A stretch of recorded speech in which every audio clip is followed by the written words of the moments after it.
அஞ்சல் தலை வெளியீடு பேராசிரியர் ஐயா சிவராஜ் அவர்களுடைய அரிய பெரிய முயற்சியினால் திரு கோ வெங்கடேசன் அவர்களுடைய அஞ்சல் தலை வெளிவந்திருக்கிறது. அதை இப்பொழுது கல்விக்கோ டாக்டர் விஸ்வநாதன் ஐயா அவர்கள் வெளியிட அதை மருத்துவர் திரு இனியன் சமரசம் அவர்கள் பெற்றுக்கொள்கிறார்கள். பொறியாளர் வெங்கடேசன் அவர்களை நினைவு கூறுகின்ற வகையிலே அவருடைய தோற்றத்தை அஞ்சல் தலையாக வெளியிட்டிருக்கிறார்கள்.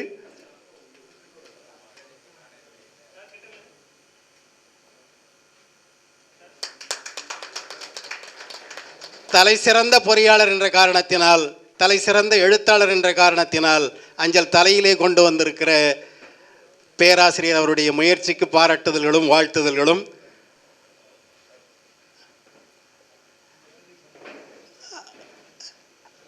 அடுத்ததாக பாராட்டு பெறுகின்ற நால்வரையும் வாழ்த்தி கல்விக்கோ அவர்கள் வாழ்த்துரை வழங்குமாறு அன்போடு அழைக்கிறேன்.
பொம்மிநாயக்கர் வேலூரிலே கல்வியாலே கோட்டை கட்டினார் நம்முடைய கல்விக்கோ வேலூரிலே.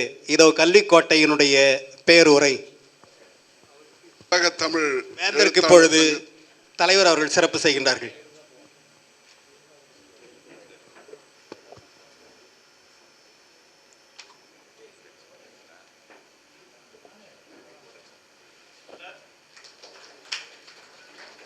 சிறப்பு செய்தால் சிறப்பாக இருக்கும்.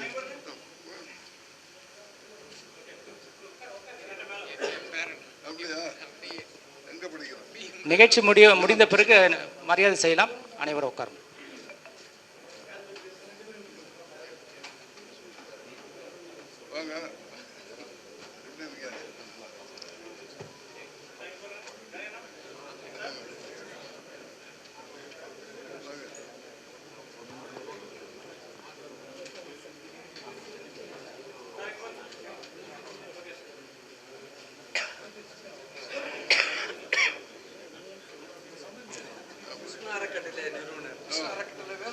மாநகராட்சி கிருஷ்ணா அறக்கட்டளை சார்பாக நமது வேந்தர் ஐயா அவர்களுக்கு சாலை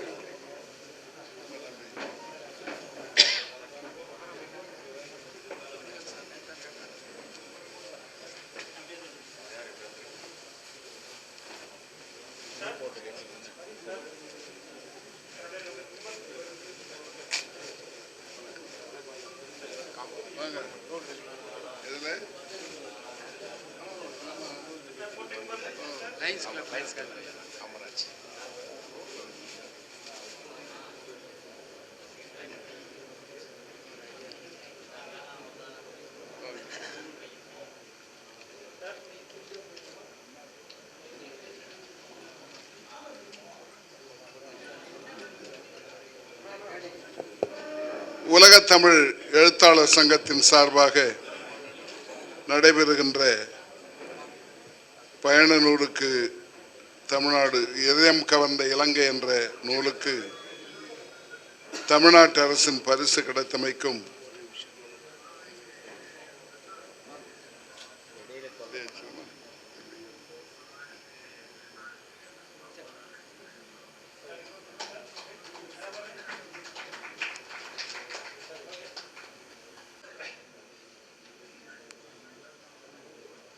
அதோடு இங்கே எனக்கு முன்னாலே நம்முடைய விழா தலைவர் அவர்கள் எடுத்து சொன்னதைப் போல நால்வருக்கும் சேர்த்து பாராட்டு விழாவினை ஏற்பாடு செய்திருக்கிறார்கள். பொறியாளர் வெங்கடேசன் அவர்கள், கவிஞர் அறிவுச்சூடர் அவர்கள், கவிஞர் வசந்தநாயகன் அவர்கள், அரிமா டாக்டர் சிபி தேசி அவர்களுக்கும் இந்த பாராட்டுரை இன்றைக்கு ஏற்பாடு செய்யப்பட்டிருக்கிறது. இதற்கு தலைமை தாங்குபவர் நம்முடைய வாழும் மிகச்சிறந்த தமிழறிஞர் தமிழ்ச்செம்மல் பதுமனார் அவர்களுக்கும், முன்னிலை உரையாற்றிய மருத்துவர் இனியன் சமரசம், உதவும் உள்ளங்கள் திரு சந்திரசேகரன், பெருமாங்குப்பம் சம்பத்து, புலவர் சதாசிவன், கவிஞர் நீலபாரதி அவர்களுக்கும், வாழ்த்துரை வழங்கிய கவிஞர் ஆற்காடு மா சோதி அவர்களுக்கும், இலக்கிய சுடர் திரு சோலைநாதன் அவர்களுக்கும், பாராட்டுரை வழங்கிய அன்னை மீரா பொறியியல் கல்லூரிய தலைவர் திரு ராமதாஸ் அவர்களுக்கும், செயலாளர் தாமோதரன் அவர்களுக்கும், வந்திருக்கின்ற தமிழ் அறிஞர்கள், தமிழ் ஆர்வலர்கள் அனைவருக்கும், இந்த விழாவின் ஒருங்கிணைப்பாளர் சொக்கர் மணாலன், நன்றியுரை கூற இருக்கின்ற குமரன் சீனிவாசன் மற்றுமுள்ள பல்வேறு அமைப்புகளின் நிர்வாகிகள் அனைவருக்கும் என்னுடைய நன்றியை தெரிவித்துக் கொள்கின்றேன். 4 பேருக்கும் சேர்த்து ஒரு பாராட்டு விழா வழக்கமாக நடத்துவதில்லை, ஒருவருக்குத்தான் பாராட்டு விழா நடத்துவோம்.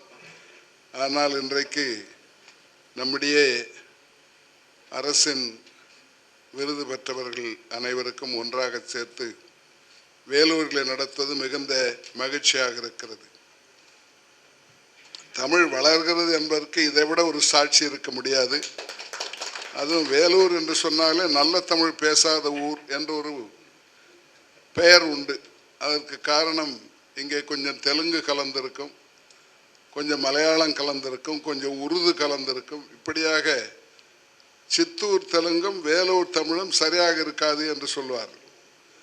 அதை மாற்றி இன்றைக்கு வேலூரும் தமிழ் மற்றவர்களோடு போட்டி போட முடியும், மதுரையோடு, திருநெல்வேலியோடு, திருச்சியோடு, தஞ்சாவூரோடு போட்டி போட முடியும் என்று மட்டுமல்ல, அவர்களையெல்லாம் முந்திவிட முடியும் என்றும் வசந்தநாயகன் போன்றவர்கள் 108 நூலை எழுதி முடித்திருக்கிறார்கள்.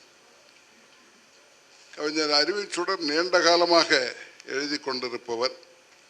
அவருக்கு என்னுடைய பாராட்டுகளை தெரிவித்துக் கொள்கின்றேன். வசந்தநாயகன் இன்னும் பல நூல்களை எழுதி ஒரு வரலாறு படைக்க வேண்டும் என்றும் என்னுடைய வாழ்த்துக்களை தெரிவித்துக் கொள்கிறேன். பொறியாளர் வெங்கடேசன் எங்களுடைய மாணவர், விஐடியினுடைய முன்னாள் மாணவர். அவர் பல்வேறு துறைகளிலே வெற்றி பெறுவது எனக்கு மிகுந்த மகிழ்ச்சியாக இருக்கிறது. நான் எங்களுடைய மாணவர்களை பொதுவாக சொல்வது, நீங்கள் முதல் ஆண்டிலே வாங்குகிற சம்பளம் 30 ஆண்டுகள் கழித்தும் அப்பா வாங்குகிற சம்பளத்தோட அதிகமாக இருக்கணும்னு சொல்றது உண்டு. அது இப்போ நடக்குது. அதே போல் அவனுக்கு சொல்லிக் கொடுத்த பேராசிரியர் சம்பளத்தோட கூடுதலாக வாங்க வேண்டும் என்றும் நினைப்பதுண்டு, சொல்வதுண்டு. அது நடந்து கொண்டிருக்கிறது. ஆனால் வெங்கடேசன் அதையெல்லாம் தாண்டி பல்வேறு விதமான துறைகளிலே தன்னை ஈடுபடுத்தி கொண்டு எல்லாவற்றிலும் வெற்றி பெற்று கொண்டிருப்பது மிகுந்த மகிழ்ச்சிக்குரியது. வேலூரில் இன்றைக்கு இப்பொழுதுதான் கேட்டுக்கொண்டிருந்தேன், எவ்வளவு கட்டட குழுக்கள் இருக்கின்றன, கன்ஸ்ட்ரக்ஷன் கம்பெனிஸ் என்று 60க்கும் மேற்பட்ட கம்பெனிகள் இருப்பதாக சொன்னார்கள். அதில் அநேகமாக பாதி பேர் வேலூர் விஐடியில் படித்தவர்களாக இருக்க வேண்டும். நாம் வளர ஆரம்பித்திருக்கிறோம். எல்லாவற்றிலும் வளர வேண்டும், தமிழிலும் வளர வேண்டும், பொருளாதாரத்திலும் வளர வேண்டும். அதற்கு நம்முடைய தமிழை பயன்படுத்த வேண்டும் என்பது என்னுடைய வேண்டுகோள். தமிழ் வளர்கின்ற அதே நேரத்தில் தமிழர்கள் வளர்வதற்கு என்னென்ன செய்ய வேண்டுமோ அதை நாம் செய்ய வேண்டும். எப்பொழுதுமே நான் சொல்வதுண்டு, இந்தியா முன்னிலையில் இருக்க வேண்டும், இந்தியாவுக்கு தமிழ்நாடு முன்னிலையில் இருக்க வேண்டும், தமிழ்நாட்டுக்கு நம்முடைய மாவட்டம் முன்னிலையில் இருக்க வேண்டும் என்று சொல்வதுண்டு. அது நடப்பதற்கு வாய்ப்பு இருக்கிறது. ஒரு 10 ஆண்டு காலமாக ஒரு அறக்கட்டளையை துவக்கி, அனைவருக்கும் உயர்கல்வி அறக்கட்டளை என்ற ஒன்றை துவக்கி, நாம் வழக்கமாக பின்தங்கி இருக்கிற மாவட்டம். தமிழ்நாடு முதலிடத்தில் இருக்கிறது. இந்திய நாடு பின்தங்கிய நாடு தான் உயர்கல்வியில். ஆனால் அதில் தமிழ்நாடு முன்னணியில் இருக்கு. 50% இங்கே ஆங்கிலத்தில் GER என்று சொல்லுவார்கள், கிராஸ் என்ரோல்மெண்ட் ரேஷியோ என்று. 18 வயதிலே இருந்து 23 வயது வரை இருப்பவர்களை உயர்கல்வி பெற தகுதி பெற்றவர்கள் என்று சொல்லுகிறோம். அப்படிப்பட்ட எண்ணிக்கையை பார்த்தால் அதில் 27 பேருக்குத்தான் இந்தியாவிலே உயர்கல்வி கிடைக்கிறது. வளர்ந்த நாடுகளில் 60%இலிருந்து 100% வரை இருக்கிறது. அமெரிக்காவில் 90%. கொரியா 100% என்று சொல்லு. கொரியாவும் ஆஸ்திரேலியாவும் 100% என்றே சொல்லுகிறார்கள். நாம் 27% இருக்கிறோம். நாம் எப்பொழுது அதை எட்டி பிடிக்க போகிறோம் என்று தெரியவில்லை. ஆனால் தமிழ்நாடு 50%ஐ தாண்டி விட்டது. தமிழ்நாடு தாண்டியதை தவிர நம்முடைய மாவட்டம் தாண்டவில்லை. அதில் நாம் பின்தங்கி இருக்கிறோம். அதற்கு நீண்ட காலமாக பொருளாதாரத்தில் நாம் பின்தங்கி இருப்பதால் கல்வியிலும் பின்தங்கி இருக்கிறோம். அந்த நிலையை மாற்ற வேண்டும் என்ற எண்ணத்தோடு தான் ஒரு 10 ஆண்டுகளுக்கு முன்னாலே அனைவருக்கும் உயர்கல்வி அறக்கட்டளை என்ற ஒன்றை, பொது அறக்கட்டளை தான் நான் தலைவராக இருக்கிறேன். அந்த அறக்கட்டளையை துவக்கி இன்றைக்கு 3800 பேருக்கு 800 பேருக்கு அதில் இருந்து உதவி 6000 செய்திருக்கிறோம். அந்த 8680 பேர், சரியான ஞாபகம் வந்து விட்டது. அதில் 2 பங்கு மாணவிகள், பெண்கள் படிக்க ஆரம்பித்து விட்டார். ஒரு காலத்தில் பெண்களை பள்ளிக்கூடத்துக்கு அனுப்புவதில்லை. எனக்கு ஞாபகம் இருக்கிறது, எனக்கு 2 அக்காக்கள் இருந்தார்கள். 2 பேரும் ஸ்கூலுக்கே போனதில்லை. ஆனால் நானே எங்கள் அண்ணனும் அப்பா அம்மா கிட்ட பேசி எங்கள் தங்கையை மட்டும் கொண்டு போய் ஹைஸ்கூலில் சேர்த்தோம். அப்படி சேர்த்து 8வது படிக்கும்போதே கல்யாணம் பண்ணிட்டாங்க. நம்ம ஊரில் அது வழக்கம். அநேகமாக 7வது 8வதுக்கு மேலே படிக்க வைக்க மாட்டாங்க. அதுக்குள்ளே ஒரு பையனை பார்த்து கொடுத்துருவாங்க. அந்த நிலையை மாற்ற வேண்டும். அவர்களும் கல்யாணம் பண்ணிக்கலாம். ஆனால் ஒரு டிகிரி அல்லது டிப்ளமோ முடிக்க வேண்டும் என்ற நோக்கம் எனக்கு உண்டு. அது இப்பொழுது நிறைவேற ஆரம்பித்திருக்கிறது. அதை முழுவதுமாக இந்தியா முழுவதும் இருக்கிற 806 மாவட்டங்களில் நம்முடைய மாவட்டம், ஒருங்கிணைந்த வேலூர் மாவட்டம் தான் செய்து கொண்டிருக்கிறது. அதற்கு நம்முடைய எழுத்தாளர்கள் அதை ஊக்குவிப்பதற்கும் பயன்பட வேண்டும் என்று கேட்டுக்கொள்கிறேன். நிறைய தமிழ் அறிஞர்கள் வந்திருக்கிறீர்கள். நான் இப்பொழுதுதான் பக்கத்தில் கேட்டேன், இவர்களுக்கு முந்தி யார் நம்முடைய மாவட்டத்தில், நம்முடைய பகுதியில் இருந்து எழுத்தாளர்கள், கவிஞர்கள் வந்தார்கள்? ஒட்டக்கூத்தர் இருந்தார் என்று கேள்விப்பட்டிருக்கிறோம். அதற்கு பிறகு யார் வந்தார்கள் என்று எனக்கு தெரியல. நாராயணனுக்கு தெரியுமான்னு தெரியல. நாம் இப்பொழுது நிறைய வர ஆரம்பித்திருக்கிறது எழுத்தாளர்கள், கவிஞர்கள் என்று. இப்பொழுது நம்முடைய மாவட்டம் கல்வியிலே, அதுவும் குறிப்பாக தமிழிலே முன்னேற ஆரம்பித்திருக்கிறோம். முன்னாலே வர ஆரம்பித்திருக்கிறோம். இது தொடர வேண்டும். அது தொடர வேண்டுமானால் இளைஞர்களுக்கு அப்படிப்பட்ட ஒரு உணர்வை நாம் ஊட்ட வேண்டும். ஆங்கிலம் படிப்பது தவறல்ல, அது பிழைப்பதற்காக ஆங்கிலம் படிக்கிறோம். ஆனால் நம்முடைய தாய்மொழி மிக வளர்ந்த மொழி, உலகத்தினுடைய மூத்த மொழிகளிலே ஒன்று. 7 மொழிகள் என்று சொன்னால் அதில் தமிழ் ஒன்றுதான். இன்றைக்கும் மாறாமல் இருப்பது, இளமையாக இருப்பது என்று சொல்வார்கள். மற்றவர்களெல்லாம் மாறிவிட்டன. கிரேக்கம், லத்தீனம் அவர்களெல்லாம் மாறிவிட்டன. சமஸ்கிருதம் பேச்சு வழக்கில் இல்லாமல் போய்விட்டது. இந்த மாறாமல் இன்றைக்கும் இருக்கிற தமிழுக்கு ஒரு முக்கியத்துவம் தர வேண்டும். அதை அரசு மட்டுமல்ல, மக்களும் அதை ஏற்றுக்கொண்டு அதை செய்ய வேண்டும். அதற்குத்தான் நம்முடைய தமிழ் இயக்கம் பயன்படுகிறது. இங்கே இருக்கின்ற தமிழ் எழுத்தாளர்களுக்கு என்னுடைய வாழ்த்துக்களையும் நன்றியையும் தெரிவித்துக் கொள்கின்றேன். எழுத்தாளர்களும் கவிஞர்களும் அந்த பணியை சுலபமாக செய்ய முடியும்.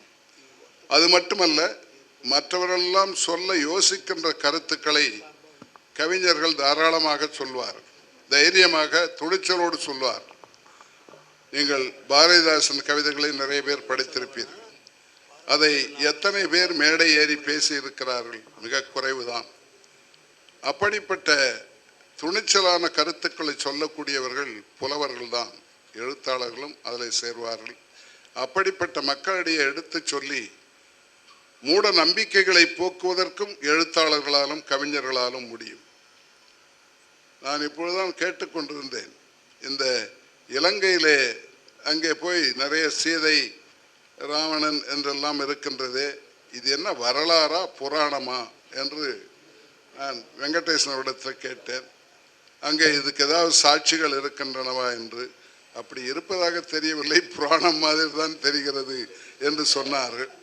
நாம் அதுக்குள்ளே போக விரும்பவில்லை.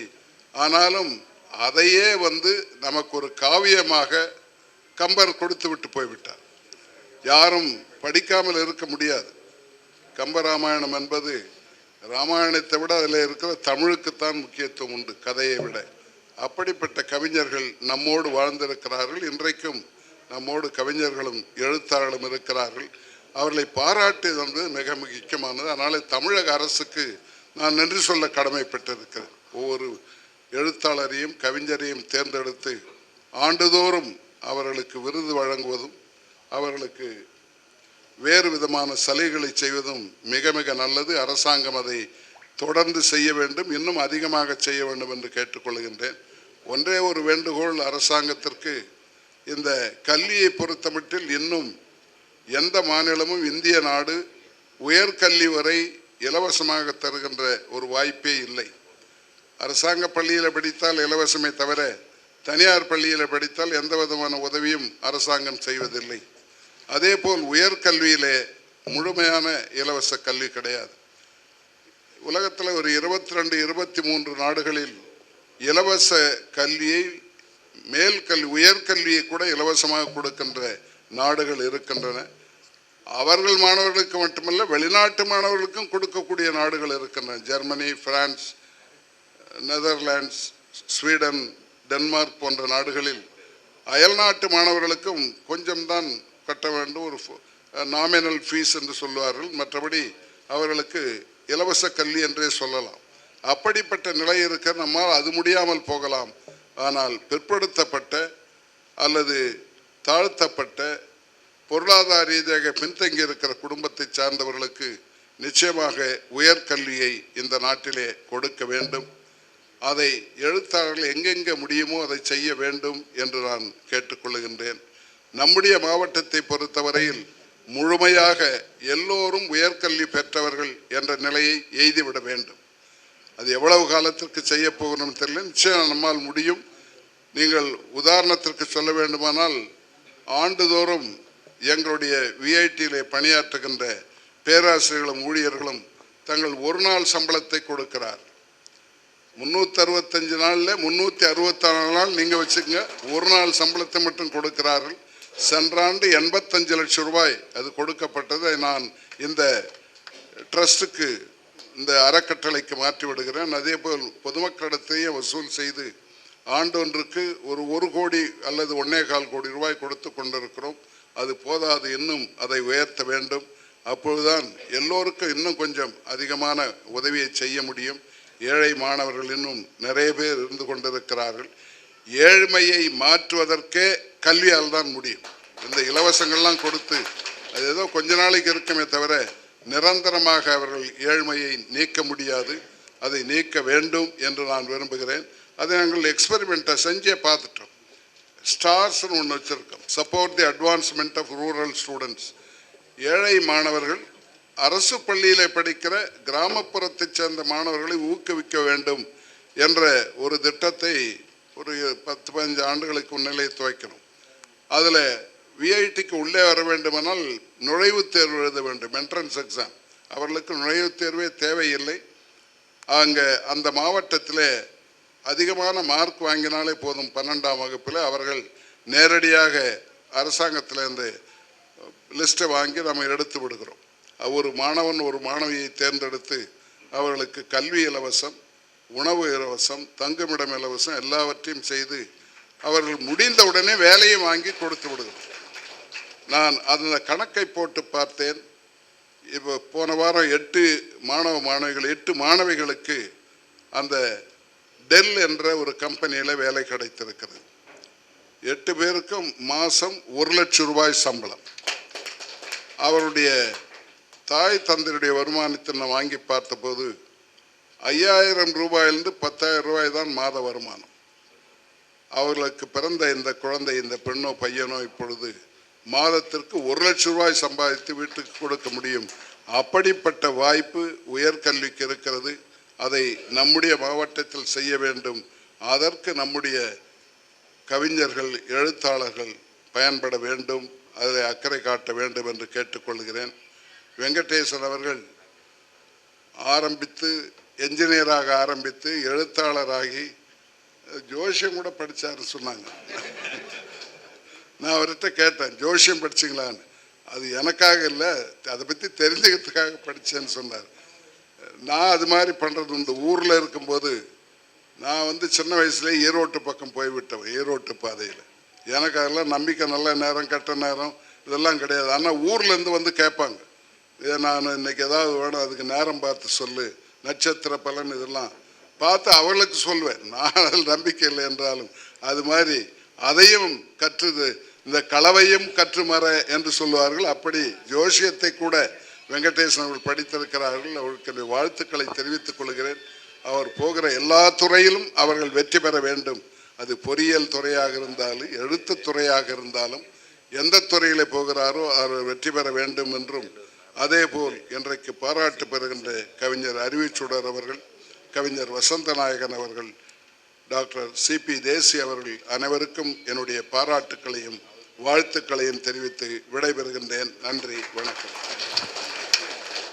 அடுத்தது வேலூர் கட்டிட பொறியாளர் சார்பாக வேல்ராஜ் அவர்கள் பொன்னாடை அணிந்து வேந்தரை சிறப்பிக்கின்றார்.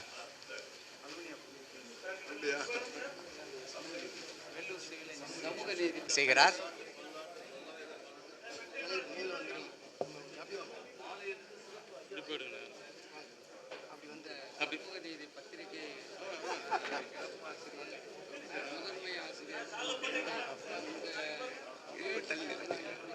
அருமையான வாழ்த்து செய்திகளை, வாழ்த்து சீருரைகளை வழங்கி அரிய பெரிய கருத்துக்களை வழங்கிய நியூயார்க் பல்கலைக்கழக